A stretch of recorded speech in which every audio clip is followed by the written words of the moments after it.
তোমাদের মধ্যে অনেকেরই হয়তো মরাল এখন ডাউন হয়ে আছে যে দাদা আমি তো কোনো ভালো কলেজ ক্র্যাক করতে পারলাম না দাদা, আমার তো মরাল ডাউন হয়ে গেছে, আমি যে কলেজটায় পড়ছি এই কলেজটায় প্লেসমেন্ট পাবো তো দাদা, আমার না ভয় লাগছে। তো আমি তোমাদের একটা কথা বলতে চাই, ভালোভাবে শোনো। দেখো তোমরা এখন হার্ডলি 19-20 বা ওই রকম এজেরই মানে বিলং করো।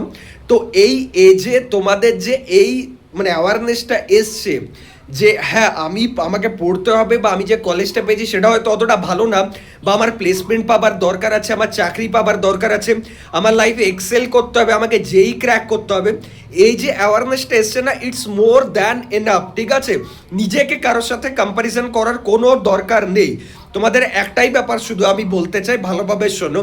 দেখো আমি যখন তোমাদের মতো 18-19 এজে ছিলাম না, মানে আফটার ডিপ্লোমা আমাকে লাইক কলেজে যখন অন ক্যাম্পাস প্লেসমেন্ট এসছে, জিন্দাল এসেছিল, এলএনটি এসেছিল, আর দিল্লির একটা কোম্পানি এসেছিল, অলদো মানে লাইক কোনো টায়ারের কোম্পানি বা সিএর টায়ার বা এমআরএফ কেউ একটা এসেছিল। তো আমাকে বলছে যে ইন্টারভিউ হবে, তো সবাই নিজের রিজিউমে বা সিভি সাবমিট করো। তো সেখানে আমি সিভি বা রিজিউমে কি সেটা জানতাম না, টু বি ভেরি জেনুইন, আমার কোনো নলেজ ছিল না। আমি একটা সাদা কাগজে আমার নিজের নাম, আমার কোন ব্রাঞ্চ, আমার রোল নাম্বার, আমার বাবার নাম আর আমার অ্যাড্রেস আর ফোন নাম্বার লিখে নিয়ে ওরে কাগজটা দিয়েছি। তো ওখানে যিনি টেপিও ছিলেন তিনি আমাকে বলছে যে তুমি কি আর কি করছো আমার সাথে। এবার সে তো জানে না যে আমি জাস্ট মানে ডিপ্লোমা পাস করেছি, জাস্ট 18-19 এজ হবে হার্ডলি। এবার সে আমাকে বলছে যে বেরো এখান থেকে, প্লেসমেন্ট টেসমেন্ট তোমাদের দ্বারা হবে না। তো আমি তারপর চলে গেছি, তারপর বিটেকে আসি, দেন বিটেকে পড়ানো শুরু করি, দেন অন ক্যাম্পাস অফ ক্যাম্পাস, দেন এডটেকে আসি, অনেক কিছু করেছি। তারপর লাইক আইআইটি খড়গপুরে ট্রেনিং করেছি, চিত্তরঞ্জন সিএলডাব্লিউ ওয়ার্কশপে করেছি, হাওড়া ওয়ার্কশপে করেছি, কাছড়াপাড়া ওয়ার্কশপে করেছি, এনপিটিআই যে আমাদের দিল্লি আছে এনটিপিসির আন্ডারে যে ট্রেনিং সেন্টার, সেখানে ট্রেনিং করেছি, বাইথন গেছি, টিপিএসডিআই টাটানগর গেছি, এত জায়গা থেকে ট্রেনিং করেছি। ঠিক আছে, রেলওয়ে সাউথ ইস্টার্ন রেলওয়ে করেছি, ইস্টার্ন রেলওয়ে থেকে করেছি, তাহলে মাল্টিপল থেকে এক্সপিরিয়েন্সেস গেইন করেছি। তারপর যাদবপুরের অনেক দাদাদের থেকে পড়েছি, ইভেন এমনও ছিল যে ওই টাইমে শিবপুরে যারা পড়তো যে দাদারা, তাদের কাছে টিউশন পড়তে যেতাম ইলেকট্রিক্যালের।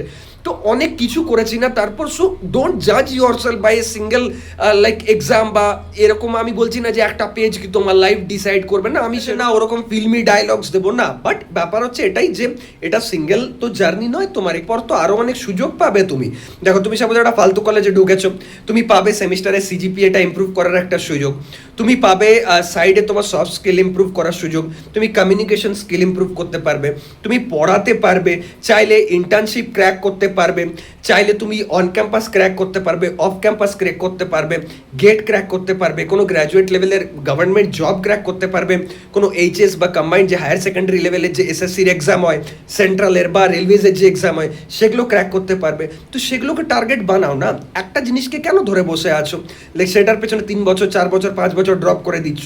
মানে এগুলো কাউকে প্রুফ করার দরকার নেই, নিজেকে প্রুফ করতে হবে, নিজের সাথে লড়তে হবে, নিজের যে ম্যাক্সিমাম পোটেনশিয়াল সেটা যেন আসে আফটার অল মানে ভেতর থেকে।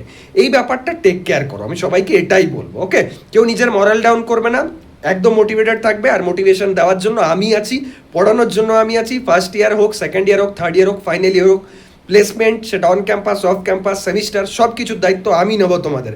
শুধু তোমরা আমার সাথে কানেক্টেড থাকো আর বা সাপোর্ট করতে থাকো।